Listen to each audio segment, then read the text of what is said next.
அனைவருக்கும் வணக்கம். காய்கறி சாப்பிடாத குழந்தைங்களுக்கு இந்த மாதிரி செஞ்சு கொடுத்தா விரும்பி சாப்பிடுவாங்க.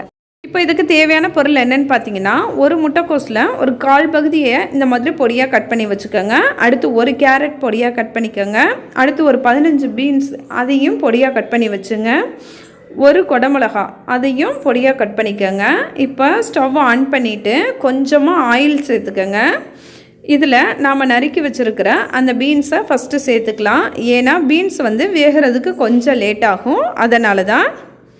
இப்போ லேசாக வதங்கினதுக்கப்புறமா நாம் நறுக்கி வச்சுருக்கிற அந்த கேரட்டு அதையும் சேர்த்து வதக்கிக்கலாம்.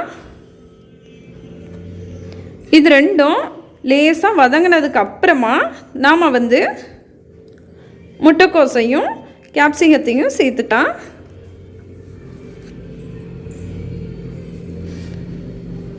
இப்போது லேசாக வதங்கியாச்சு. இது கூட முட்டைக்கோஸ், குடமிளகா இது எல்லாத்தையும் சேர்த்துடலாம். இப்போ இது எல்லாம் சேர்த்து ஒன்றா நல்லா வதக்கியாச்சு. இந்த காய்கறிக்கு தேவையான அளவு உப்பு சேர்த்துங்க. அடுத்து இது கூட ஒரு ஸ்பூன் கிட்ட சர்க்கரை, அதாவது ஜீனி சேர்த்துக்கோங்க. ஏன்னா கடையிலலாம் அஜினோமோட்டோ சேர்ப்பாங்க, நம்ம அதுக்கு பதில் கொஞ்சம் ஸ்வீட்டாக இருக்கிறதுக்காக ஜீனி சேர்த்துக்கிறோம்.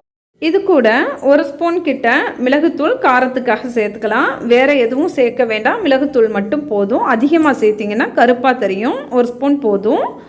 இப்போ நான் ஏற்கனவே பாசுமதி அரிசியை 3/4 வேக்காட்டில் வடித்து வச்சுருக்கேன். அதாவது முழுசாக வடிச்சிட்டா அரிசி உடஞ்சி சாதம் உடஞ்ச மாதிரி இருக்கும். அதனால் 3/4 பதத்துக்கு வேக வச்சு எடுத்திருக்கேன். நீங்கள் வேணும்னா நம்ம சாதாரணமாக வடிக்கிற அந்த சாப்பாட்டு அரிசியில் கூட ட்ரை பண்ணலாம், அதுவுமே நல்லா தான் இருக்கும். இப்போது இதையும் நாம் வதக்கி வச்சுருக்கிற அந்த காய்கறியோடு சேர்த்து இந்த மாதிரி மெல்ல பெரட்டி எடுங்க. போட்டு நல்லா கிளறி விடாமல் கீழேந்து மேலே இந்த மாதிரி கொஞ்சம் கொஞ்சமாக தள்ளி விட்டிங்கன்னா எல்லாம் ஒன்று சேர்ந்துடும். இங்கே பாருங்கள், இந்த மாதிரி தான் கிளறணும்.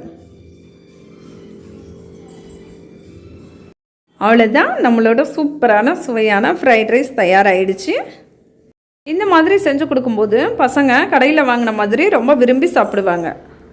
தொட்டுக்கு மட்டும் கொஞ்சம் சுள்ளுன்னு இருந்தால் நல்லாயிருக்கும். நான் முட்டை கிரேவி செஞ்சுருக்கேன். ரசித்து சமைச்சா ருசித்து சாப்பிட்லாம். இந்த வீடியோ உங்களுக்கு பிடிச்சிருந்துச்சுன்னா ப்ளீஸ் லைக் பண்ணுங்கள், ஷேர் பண்ணுங்கள், சப்ஸ்கிரைப் பண்ணுங்கள், சப்போர்ட் பண்ணுங்கள். தேங்க்யூ.